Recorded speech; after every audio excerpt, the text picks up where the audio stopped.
Paris, hiver 1314. Le vent du nord soufflait, apportant avec lui un froid glacial. Mais rien n'était plus froid que les rumeurs qui se répandaient dans les salles du pouvoir du palais du Louvre. Marguerite de Bourgogne, reine de France, épouse du prince héritier Louis, futur Louis d'A, fut accusée d'adultère. Un scandale choquant qui a secoué non seulement la cour royale, mais toute l'Europe. L'incident fut rapidement connu sous le nom d'« Affaire de la tour de Nesle », en référence à la tour où se seraient déroulés de mystérieux jeux charnels entre reines et jeunes chevaliers. Marguerite, alors âgée d'une vingtaine d'années, était le symbole parfait de la beauté et du pouvoir.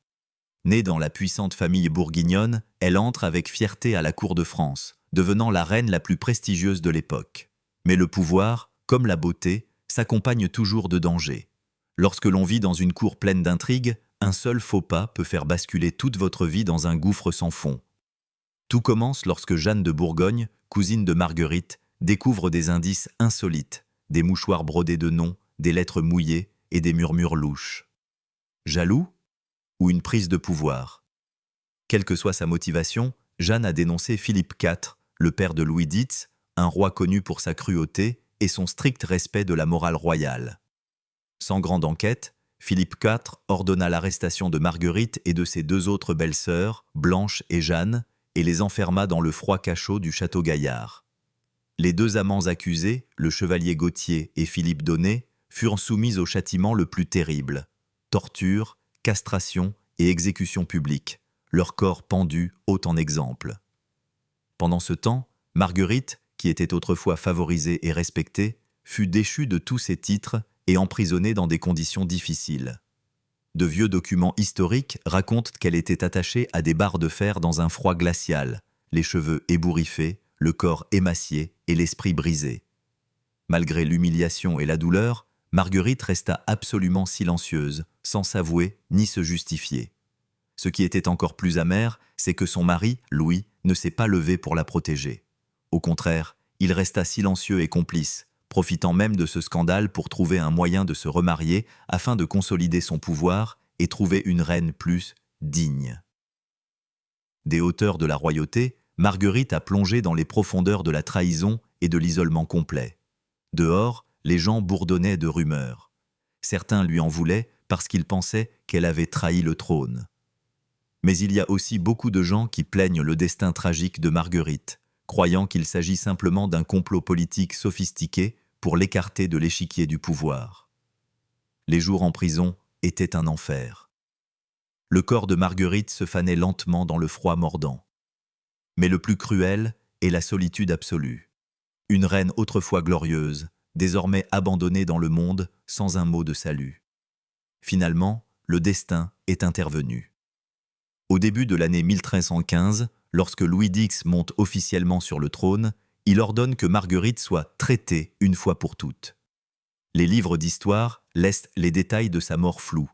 Certaines sources affirment qu'elle est morte de froid et de faim en prison, d'autres affirment qu'elle a été étranglée ou empoisonnée pour ouvrir la voie au nouveau mariage du roi. Quelle que soit la vérité, Marguerite a quitté ce monde dans une disgrâce totale, emportant avec elle un mystère qui n'a jamais été résolu. L'affaire de la tour de Nesle est devenue la plus grande tâche de l'histoire royale française, un témoignage amer de la cruauté du pouvoir et du prix terrible que paient les femmes puissantes. Et ce n'était que le début d'une histoire choquante qui allait durer des siècles. Après l'emprisonnement de Marguerite de Bourgogne dans les cachots de Château Gaillard, l'histoire ne s'arrête pas au scandale d'adultère. Derrière cette tragédie se cache un jeu de pouvoir plus profond que quiconque pourrait l'imaginer. L'aristocratie et la cour française furent ébranlées par le scandale de la tour de Nesle. Mais le sourire vraiment puissant se cache dans l'ombre. De nombreux historiens modernes pensent que Marguerite a peut-être été piégée dès le début. Pourquoi ? Car Marguerite était plus qu'une simple reine. Elle était aussi un pion puissant dans la lutte entre la maison de Bourgogne et la famille royale capétienne. Marguerite venait d'une famille aux ambitions non négligeables. Les Bourguignons cherchaient toujours à accroître leur influence, et Marguerite était le pont parfait pour contrôler le trône de France. Louis X, le mari froid de Marguerite, n'était pas simple non plus. Son mariage avec Marguerite, qui était plus un arrangement politique qu'une histoire d'amour, tourna rapidement à l'aigre. Louis voulait se libérer de cet esclavage afin d'épouser quelqu'un qui pourrait lui apporter de nouveaux avantages stratégiques. et l'affaire de la tour de Nestlé est apparue comme si le ciel lui avait donné une occasion en or. Il convient de mentionner que Jeanne, l'accusatrice de Marguerite, n'était pas une personne simple. Il existe de nombreuses preuves montrant que Jeanne a agi non seulement par jalousie, mais aussi parce qu'elle avait le soutien d'une faction politique. Cette faction voulait éliminer Marguerite pour briser l'alliance entre la maison de Bourgogne et le trône de France. L'affaire s'est déroulée à une vitesse étonnante. En quelques mois, les chevaliers furent torturés à mort, et Marguerite fut condamnée sans aucune chance de défense. Une chose sur laquelle beaucoup de gens se demandent: pourquoi toutes les preuves apparaissent-elles si facilement?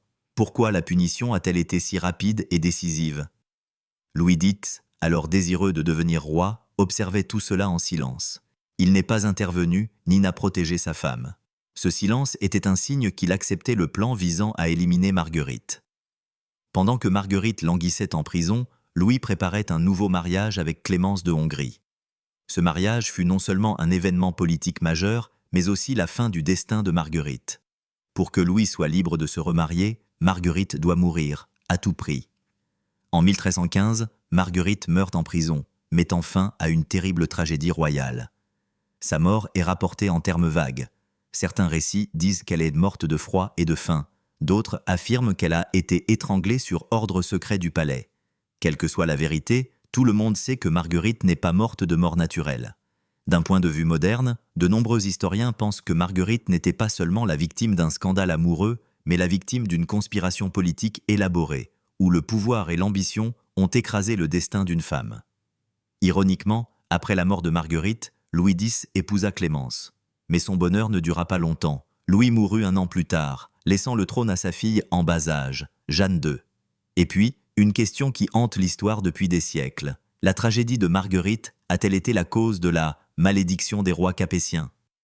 Une série de rois de France moururent alors jeunes ou connurent le malheur, provoquant le déclin rapide de la dynastie capétienne. L'affaire de la tour de Nestlé, que l'on pensait n'être qu'un scandale d'adultère, devint la condamnation à mort d'une puissante dynastie. Marguerite est morte, mais son ombre planait encore sur le trône de France pendant des décennies, rappelant à la postérité que la politique est l'endroit le plus dangereux et que les femmes puissantes paient toujours un prix élevé. Marguerite de Bourgogne est décédée, mais son histoire n'est pas tombée dans l'oubli. Au lieu de cela, elle s'est propagée comme une fièvre fantomatique à travers la France et l'Europe pendant des siècles.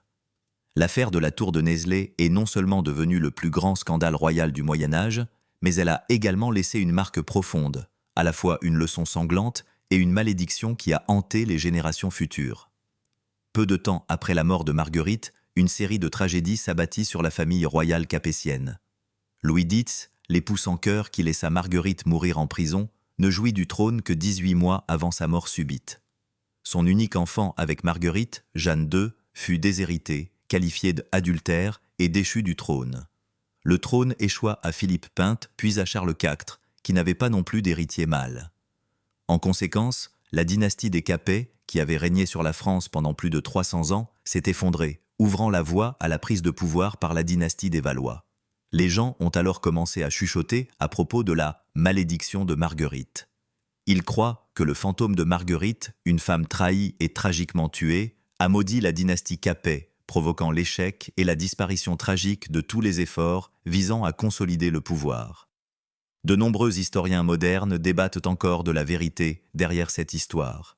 Certains pensent que Marguerite était véritablement coupable d'adultère, mais il existe également de solides arguments selon lesquels elle n'était qu'un pion politique sacrifié pour servir les ambitions de Louis X et de sa cour. Dans ce tableau de puissance plein d'intrigues, bien que reine, Marguerite ne pouvait éviter un destin tragique. Ce qui est remarquable, c'est qu'après la mort de Marguerite, la société française a commencé à reconsidérer le rôle des femmes en politique.